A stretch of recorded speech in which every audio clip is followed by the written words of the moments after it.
Bagian 1 didukung oleh 23 tenaga profesional yang terdiri para lawyer, para legal, sarjana akuntansi, dan tenaga administrasi yang handal.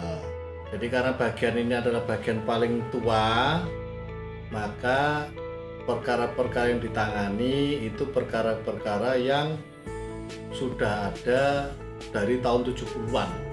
Karena bagian 1 merupakan cikal bakal dari Biro Advokasi. Nah, banyak perkara-perkara yang sudah berlangsung lama. Misalnya perkara tanah Siliwangi dari tahun 84, tanah Taspen yang adanya di depan gedung BNI 46 dari tahun 70. Terus perkara CV Wangi Jaya itu kasusnya dari tahun 60-an. Selain itu, Biro Advokasi ini juga diminta membantu kementerian atau BUMN yang lain. Banyak kasus-kasus yang tidak selesai. Syukur alhamdulillah kita dipercaya dan selesai menang. Misalnya penyelesaian kasus hukum Hotel Hilton. Itu alhamdulillah menang. Kemudian pengembalian saham LKBN Antara di perusahaan swasta yang sudah berlangsung 15 tahun tidak bisa selesai, dengan melibatkan Biro Advokasi bisa selesai. Selain menangani kasus-kasus yang bersengketa, Biro Advokasi ini juga telah menciptakan hukum-hukum baru yang bisa dicontoh.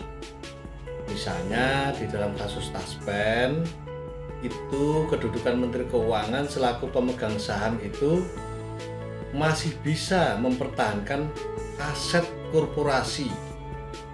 Nah, ini merupakan satu-satunya kasus di Indonesia dan mungkin tidak terulang. Itu adalah anomali dari hukum perseroan.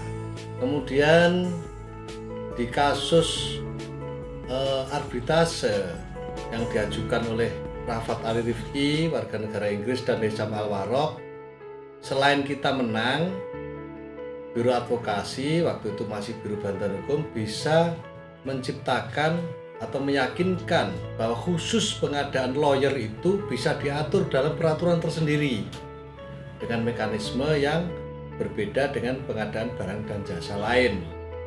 Itu dulu diatur di Perpres nomor 36 dan 64 yang sekarang menjadi contoh bagi pengadaan-pengadaan jasa yang lain.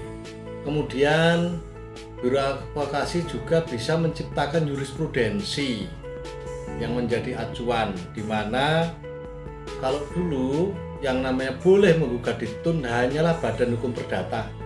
Sekarang pemerintah boleh menggugat pemerintah di PT UN. Itu juga diawali dari inovasi Biro Advokasi. Nah, sehingga Biro Advokasi ini merupakan salah satu biro yang harus kita pupuk, harus kita kembangkan, dan harus kita dukung keberadaannya. Karena ini merupakan institusi litigasi yang tertua di antara KL-KL yang sudah ada. Nah, itulah sekilas Biro Advokasi, dan saya ucapkan selamat untuk Biro Advokasi.